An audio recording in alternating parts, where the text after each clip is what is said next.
Welcome to BRK Sanmargam with Lakshmi. So ప్రస్తుతం మనతో పాటు ఉన్నారు స్వామి స్థిత ప్రజ్ఞానంద సరస్వతి గారు. సో వారిని అడిగి మనకు తెలియని దేవ రహస్యాలు తెలుసుకుందాం. గురుగారు నమస్కారం అండి. నమస్తే అమ్మా. ఈ కలియుగం అంటే కలియుగం అనొద్దని చెప్తూ ఉన్నారు మీరు. అనొద్దని కాదు, అంటే మనం త్రేతాయుగం, ద్వాపరయుగం అన్ని చూసాము. మరి ఈ యుగం అనేది దీనికి అంతం ఎప్పుడు? మీకు యుగాలకు అంతం అంటే ఏముండదమ్మా. ఎందుకు ఉండదంటే ఈ సృష్టి అనేది ఒక ప్రవాహం లాంటిది. అంతే, మన గంగా నది ఉంది కదా, జీవనది. అందువలన ఈ కలియుగము తర్వాత మళ్ళీ సత్యయుగము, మళ్ళీ త్రేతాయుగము, ద్వాపరయుగము సైకిల్ చెప్తారు. కానీ యుగాలు అనేవి తర్వాత కల్పించినవి. కానీ కేవలము ఒక శుద్ధ చైతన్యము, దానికి ఆవరించి ఆధారంగా వచ్చినటువంటి మాయాశక్తి రెండే. అందుకే ప్రకృతి పురుష అంటారు రెండు. ఈ ప్రకృతి అనేది అనేక రకాలుగా విజృంభిస్తుంది సినిమా తెర పైన. అమ్మ, సినిమా తెర ఇదంతా సినిమా, జగన్నాటకం. కేవలం ఆధారంగా ఉన్న తెర లాంటిది పరమాత్మ. కాబట్టి మాయా కల్పిత దేశకాల కలన వైచిత్ర్య చిత్రీకృతం మాయావీవ విజృంభయత్యపి మహా యోగీవయ స్వేచ్ఛయా అని చెప్పారు. అంటే ఈ మాయ దేశము, కాలము, వస్తువు అనే ఒక మిశ్రమం ద్వారా ప్రపంచ సృష్టి జరిగింది. అది నిరంతర సైకిల్, ఒకసారి అయిపోయింది కాదు. అందుకే ఎవరో మన ఈ అందరు డబ్బులు కూడా దోచుకోవడానికి యుగాంతం అయిపోతుంది, 2012లో యుగాంతము, 2020లో యుగాంతము, 2030లో యుగాంతము, ఆయన తలకాయ. ఇదంతా సృష్టి అనేది ఒక ప్రవాహం. గంగా నది ఎలాగైతే జీవనదో ఈ జీవ సైకిల్ అమ్మ. ఈ జీవులన్నీ కూడా ఎలాగైతే రాత్రిపూట మనం నిద్రావస్థలోకి వెళ్ళి ఉదయం ఎలాగైతే మేల్కొంటామో, ఈ సృష్టి అంతా కూడా బ్రహ్మ, ఆ సృష్టికర్త దృష్టిలో ఒక వేకింగ్ స్టేట్ అనమాట సృష్టి. మనం నిద్రపోతాం, ఎలాగైతే మనకి ఎవ్రీడే మనం నిద్రపోతాం, అది బ్రహ్మ నిద్ర అనేది సృష్టి లయము. మళ్ళీ బ్రహ్మ మేల్కోవడం అనేది సృష్టి మళ్ళీ సృష్టి అయినట్టు. ఇది నిరంతరం జరుగుతుంటుంది. అందుకే ఈ మనువులు ప్రజాపతులు మారుతారని పురాణాలు చెప్పారు. అంతే తప్ప యుగాంతం అవుద్దని మన కాన్సెప్ట్ కాదు. అది ఎవరో భయపెట్టుకొని అని దోచుకోవడానికి చెప్పినటువంటి కాన్సెప్ట్ అది. ఇవన్నీ బయట నుంచి వచ్చాయి. ఈ వైకుంఠము, కైలాస దేవుడు కూడా బయట నుంచి వచ్చాయి. స్వర్గంలో ప్రజాపతి, ఆ జ్యోతి బిందువు, శివ బిందువు, పరవలోకము, పరంధామ, ఇవన్నీ అక్కడి నుంచి వచ్చినాయి మనకి. మనదంతా కూడా ఒక నది మనకు దేవత, ఒక చెట్టు దేవత, భూమి, నీరు, అగ్ని, ఆకాశం, వాయువు, నక్షత్రాలు అన్నీ కూడా మనకు దేవతలకా చెప్పండి. మనం ప్రతిది, ఎందుకంటే మనకి ఎటువంటి భావనతో చూస్తే ఆ భావనలో కనిపిస్తారు. నా భావన, మిమ్మల్ని నేను సాక్షాత్ దుర్గామాతగా, మీరు దుర్గగా కనిపిస్తున్నారు. You are not a something else other than Durga. అదే నా మనసు చెడిపోయి మాలిన్యంగా ఉందనుకోండి, అమ్మగారు బాగున్నారు, అమ్మగారు డ్రెస్ బాగుంది, అమ్మగారు వాచ్ బాగుంది, చూసారా కలుషితము. ఈ కలుషితం అంటే కలియుగము. మీరు సాక్షాత్ దుర్గగా నేను చూశాను అనుకోండి, నేను సత్యయుగంలో ఉన్నాను. అంటే యుగాలు ఎక్కడున్నాయి చెప్పండి. ఇప్పుడు మీరు మనసులో ఉన్నాయా, బయట ఉన్నాయా చెప్పండి. ఇప్పుడు చెప్పండి, కలియుగం అని అంటే లాగిపట్టి కొట్టండి. కలియుగము సత్యయుగం బయట లేదురా బాబు, ఇక్కడ ఉన్నాయని చెప్పండి. మరి దేవుడికి అభిషేకాలు, పూజలు, హోమాలు ఇవి చేయడం. మంచి ప్రశ్న అడిగారు మీరు. నేనేమంటున్నానంటే ఈ అభిషేకాలు మనిషి ఒక్కసారి సర్వవ్యాపి చైతన్య ప్రభువు ఈశ్వర ఆకాశం వల్ల ఉన్నారంటే ఎవరికి అర్థం కాదమ్మా. స్టెప్ బై స్టెప్ తీసుకుని వెళ్ళాలి. చూడు నాయన, నీకు ఒక చిన్న మంత్రం ఇస్తాను, ఒక చిన్న మూర్తి ఇస్తాను, ఇక్కడ ప్రారంభించు. అది ఆరంభం అమ్మ. మనం 1వ తరగతి పిల్లలకి ఒకసారి నీకు డెరివేటివ్స్, ఇంజనీరింగ్, మ్యాథమెటిక్స్ చెప్తాను రా, ఒకసారి ఇంజక్షన్లు పెట్టి ట్రీట్మెంట్ చెప్తాను రా అంటే వాళ్ళకి ఏం అర్థం అవుతుందమ్మా? వాళ్ళకి మొట్టమొదటిసారి ABCDలో అక్షరాలు నేర్పించాలి.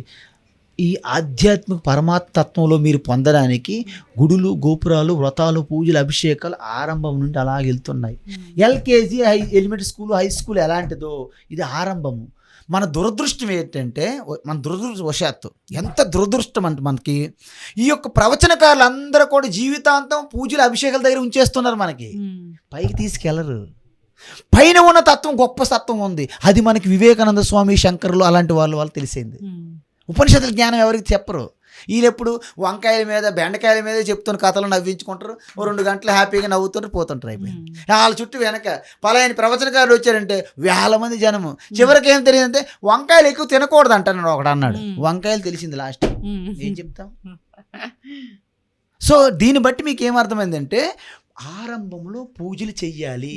ఎందుకు? దేవుడు ఎక్కడో బయట ఉండడానికి భ్రమ. సో బయట చేస్తాం. మెల్లమెల్లగా దేవుడు ఇక్కడే పరిమితం కాదు, జగత్తంతా దేవుడు ఉన్నాడు. అప్పుడు మెల్లగా అర్థం చేసుకుంటారు, జగత్తంతా దేవుడే కాదు, నాలో కూడా ఉన్నాడు అంటాడు. అది అర్థం చేసుకుంటాం, నాలో కూడా దేవుడు, అసలు నాకంటే భిన్నంగా ఎప్పుడు దేవుడు ఉండడానికి వీలే లేదనుకుంటారు లాస్ట్కి. అందువలన ఏకరూప ఈశ్వర. మీకు ఇష్టదేవత ఎవరమ్మా? వెంకటేశ్వర స్వామి. వెంకటేశ్వర. ఇప్పుడు అర్థమవుతుందా మీకు? ఎందుకు అడిగానంటే అది చిన్నపిల్లల తత్వం. ఎందుకంటే ఇష్టదేవత ఏంటి? మొత్తం ఉన్నదే ఒక దేవత, నీకు ఇష్టదేవత ఏంటమ్మా అంటే మనలాగే వాళ్ళు కూడా పెళ్ళిళ్ళు పేరెంట్లు చేసుకుంటారా అంటే వాళ్ళు కూడా సంసారా? ఓ కైలాసంలో ఒక సంసారం ఉంది, క్షీరసాగరంలో మరొక సంసారం ఉంది, నారాయణది ఒక సంసారము, శివది ఒక సంసారం. ఇదే పని మంది అంటే మనం సంసారంలో ఉండి వాళ్ళకి సంసారంలో అంటున్నాం మనం. అందుకే వివేకానంద స్వామి ఏమన్నారంటే చేపలన్నీ మీటింగ్ పెట్టుకున్నాయంట, దేవుడు ఎలా ఉంటారు ఒక చేపలని నిర్ణయించేట. పెద్ద తిమింగలంలాగా ఉంటుంది దేవుడు అన్నాయంట. మరేమంటాయి? తర్వాత బర్రెలు గేదెలన్నీ కలిసి మీటింగ్ పెట్టియంట, దేవుడు ఎలా ఉంటుంది ఒక పెద్ద బర్రెలాగా ఉంటాయి అన్నాయంట. మనుషులందరూ కలిసి దేవుడు ఎలాగ ఉంటాడు? మనం కిరీటాలు పెట్టుకొని చీరలు నగలు పెట్టేసుకుంటున్నాం కదా.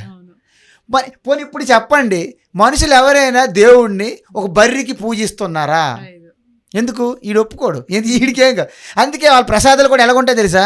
మీకు ఏ ప్రసాదం అంత ఇష్టమో ఆ ప్రసాదం ఆయనకి ఇష్టం అంటాం అంతే. ఈ దద్దోజనం ఇష్టము, ఈశ్వరుని దద్దోజనం ప్రసాదం పెట్టాలంటాడు. లేకపోతే వడలు ఇష్టము, పలాయన దేవుడికి వడలంటే ఇష్టం. అప్పుడు వడలు ఎక్కడ ఉన్నాయి? దేవుడు ఎక్కడ ఉన్నాడు? అసలు దేవుడు అంటే నీకు తెలుసా?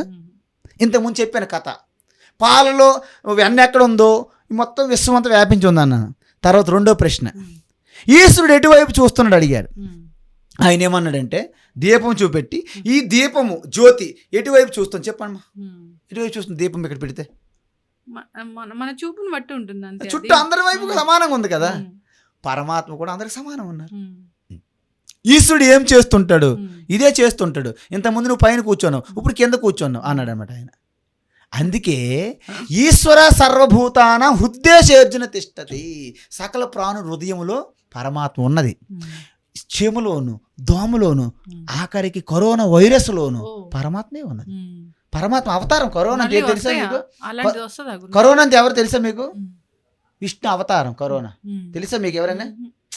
ఎందుకంటే విచ్చలవిడిగా మనం ప్రకృతిని మొత్తం నాశనం చేసేసి పూర్తిగా డిస్ట్రాయ్ చేశాం కాబట్టి ప్రకృతి మళ్ళీ రక్షించడానికి కరోనా అవతారంలో భగవంతుడు వచ్చారు.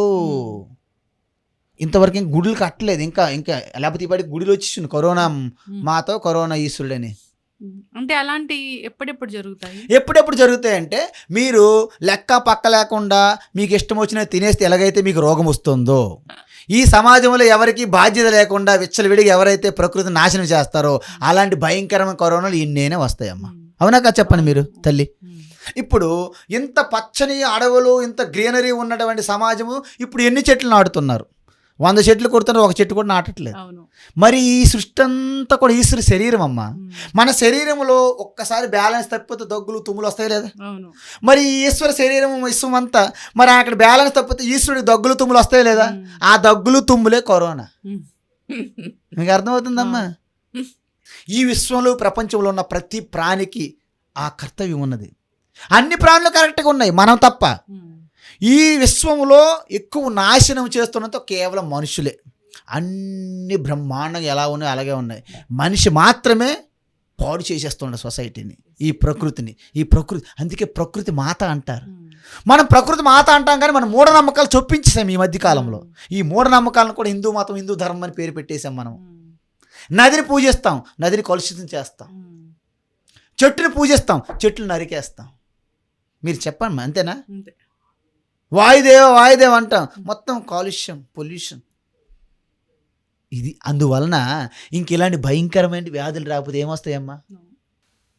మీరు చెప్పండి. చక్కగా చెప్పారు గురూజీ. చాలా విషయాలు ఉన్నాయి, మనం సిరీస్ అనేది కంటిన్యూ చేద్దాము. విలువైన టైం కేటాయించి మా కోసం వచ్చారండి. చాలా ధన్యవాదాలు. శుభం భూయాత్. సర్వం శ్రీకృష్ణార్పణమస్తు.